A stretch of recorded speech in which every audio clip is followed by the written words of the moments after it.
like we've always said, that the world today is a global village. So you will find that when a war has been staged or has been invaded on any one of the countries, this is a war that will affect humanity. I want to tell you that today in history, ever since we had, or ever since the end of World War II, this is actually the next big war in the modern Europe. And I can tell you for a fact that this war is actually bringing a lot of changes. We've seen a lot of allies of NATO and other friends coming up to help Ukraine to see that they can bring some artillery, some weaponry and machinery measures to see that they help Ukraine fight back or defend its citizens or its independence from this invasion. Yes, I have seen Russia or the president of Russia, Putin, saying this is not an attack, this is not an invasion. It is simply an army operations in Ukraine. You cannot tell me and you cannot justify that where civilians are dying just because you are simply trying to defend your territorial integrity, which in this case is not even a territorial integrity. Because if it was Russia simply trying to defend its territorial integrity, it would have actually deployed its artilleries on the border, not entering another state. Now, what does this mean to countries like Uganda or countries like in Africa?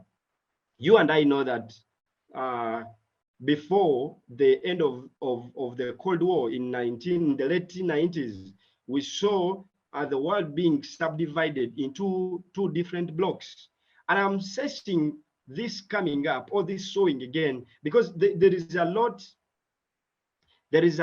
going on. I have even seen some of our leaders in Uganda. I don't speak for government of Uganda, but I've seen some posts already on social media, people trying to show their sides. And I can tell you for a fact, as a student or as a practitioner of diplomacy, I condemn this. But I cannot fail to have a side because how many civilians are dying in Russia against how many civilians are dying in Ukraine? Whether you have that humanitarian heart or sympathy, you will still say that the invasion or the threats or the attack on Ukraine is something that there is no person can support. I don't want to speak for any person in government, but for me as myself, if Uganda has gotten mission in Russia, it is high time for Uganda to come up and say we are ending our diplomatic negotiations or our diplomatic ties with Russia, because we cannot still relate with a country that is violating the international norms and international law. I have seen a couple of students. I've seen actually Katsave Ronald is a CASO. I think he's now a lawyer. He should have ended his uh, level of being a law practitioner in Uganda, and he understands what we call the international law. And what is an international law? An international law is simply those rules or those norms that have been set by the international government, which is the UN, and once a member state or a country has ratified that charter, it simply means that those laws are binding. Now, in this modern world, you cannot tell me that someone is coming out and simply saying that we still need diplomacy or we still need some negotiations. Yet I have closely followed this issue on TV. I have watched TV and I've watched different leaders from the Western world. I have watched Morris Boris coming up and Johnson Boris coming up to actually condemn this act. I have watched Joe Biden. I have watched all the ministers of foreign affairs and defense and so forth, that this is something that is simply trying to disorganize the status quo of the international. Go on.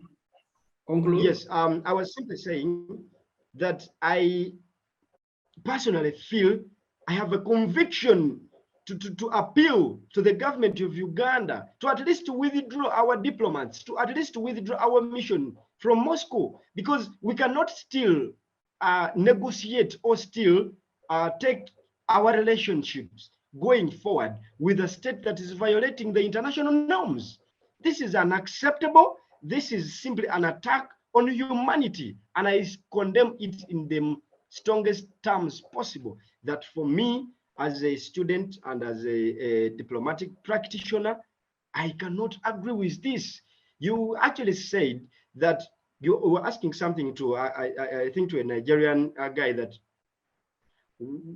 don't you think that Russia or maybe the Western world can still negotiate over what?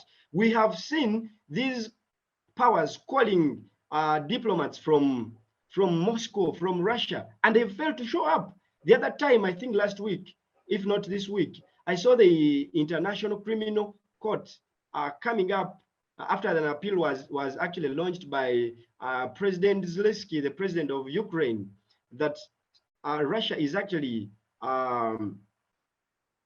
trying to turn down what has been the status quo of peace. So for me, I think all African countries should rely and alliance with actually the international world to say that this is being condemned. I actually applaud the government of Nairobi, the government of Kenya, when it came out and made a statement that Russia is going astray to invade. If it was a war that was between the Ukraine forces and the Russian forces, I would have no problem. But we've seen a lot of humanitarian violations. The other time I was seeing some missiles that were destroying some hospitals.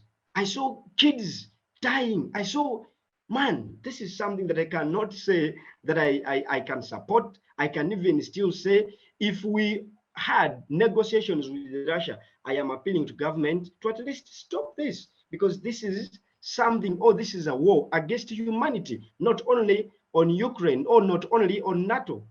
We have to bring this to an end. Okay, Lasha, you are saying Uganda to come up publicly to condemn the actions of Lasha, and we understand that Uganda as a country has, ties. It has diplomatic ties and relationships with Lasha